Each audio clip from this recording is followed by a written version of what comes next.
Monsieur le recteur, mesdames, messieurs, chacun en vos titres et qualités. Les chiffres sont là pour tout et ne rien dire. Prenons deux exemples. Le chiffre de 6 milliards résulte de la multiplication de 120 millions par 50. De même, le chiffre de 1,2 milliard résulte de la multiplication de 8 000 par 150 000. On voit bien là toute la puissance des mathématiques. Les plus informés d'entre vous auront fait la conversion. Dans le premier cas, nous parlions du montant que l'État, donc nous, devrait consacrer à l'achat de 50 avions F-35 prévus pour remplacer nos bons mais trop vieux F-16. Dans le second cas, nous évoquions le montant des dépenses de la communauté française pour la formation de 150 000 étudiants du supérieur, dont 70 000 étudiants universitaires, soit 8 000 € en moyenne, non compris, bien entendu, le montant des dépenses de leurs parents.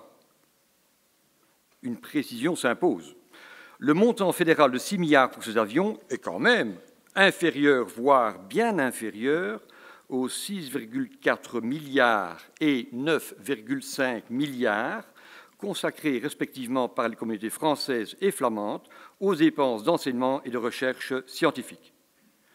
Il ne représente finalement que 37% des dépenses totales fédérales pour l'enseignement. Ne soyons pas mesquins. Ma question, accepter l'achat d'avions de combat serait implicitement refuser d'investir et non pas de dépenser pour l'enseignement. Au passage, rappelons que si l'enseignement coûte trop cher, on peut toujours essayer l'ignorance. Ce n'est pas de moi. Bien entendu, ce n'est pas de moi. Mais j'aurais aimé l'écrire, ça c'est un fait.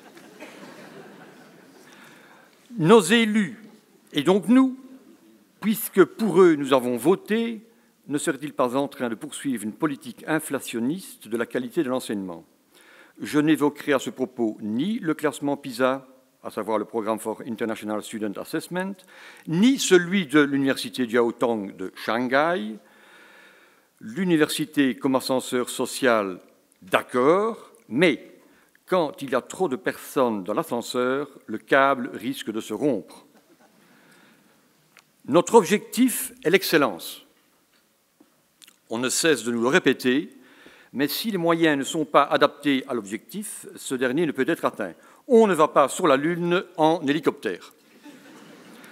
À défaut, on risque de voir se multiplier de plus en plus des situations dont je vous donne deux exemples. Est-il normal de diplômer 400 jeunes en journalisme alors que 30 à 40 postes sont à pourvoir dans le domaine? Est-il normal qu'un diplômé en archéologie avec grande distinction en soit réduit à travailler comme barman pour vivre? Je précise au passage que je n'ai rien contre le barman. Boire un petit coup est agréable.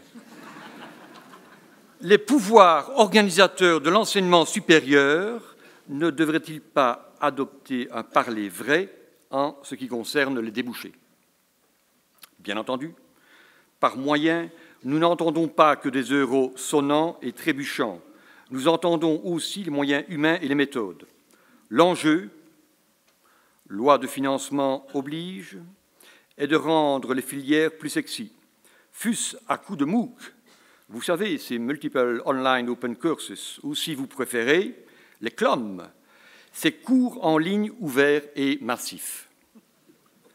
Attirer le chaland doit-il continuer à être un objectif prioritaire pour des universités qui ne devraient pas se contenter parfois de naviguer sur un chaland, qui est aussi un bateau à fond plat, mais devraient, avec un catamaran, surfer sur les vagues de la connaissance et donc de la formation? Changer les méthodes, c'est s'inscrire dans des politiques qui devraient davantage soutenir l'apprentissage collaboratif. On apprend avec les autres. Développer les techniques de rétroaction dans les amphithéâtres. on apprend surtout de ses erreurs. Favoriser l'enseignement cognitif, on apprend en soi. Et conatif, apprendre, et oui, apprendre demande des efforts. Conatif, qui renvoie à la conation, c'est-à-dire à l'effort, à une impulsion dirigée vers un passage à l'action.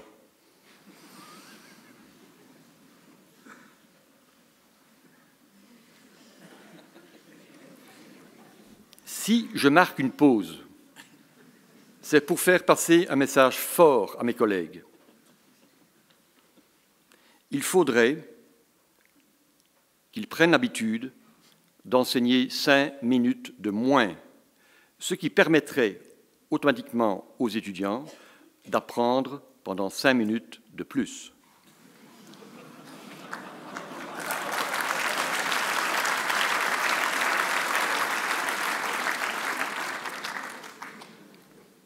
Les technologies ont du potentiel qui ne demande qu'à être activé si l'on veut. Cette activation passe par une formation renforcée des maîtres et la valorisation de cette formation et des activités d'encadrement. À quand un impact factor de ces activités?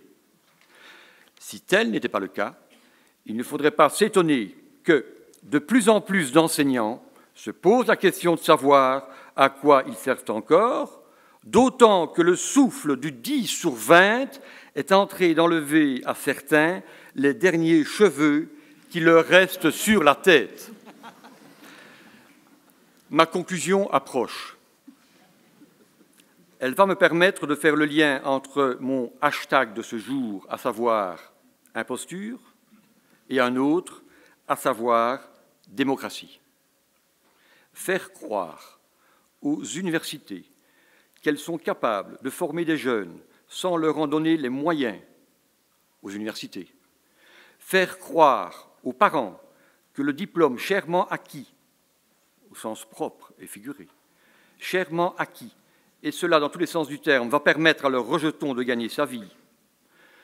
Faire croire aux étudiants que l'objectif premier des universités est leur plein épanouissement intellectuel, c'est faire passer une chose pour une autre, c'est-à-dire une imposture. La démocratie est représentative ou participative. La première permet à des représentants élus de transformer la volonté populaire en acte de gouvernement. C'est un peu comme si les apprenants confiaient aux professeurs le soin de les former.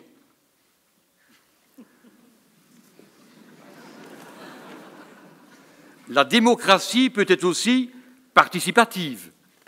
Et donc, dans cette situation, c'est comme si les apprenants participaient à leurs apprentissages, les co-construisaient avec leurs enseignants.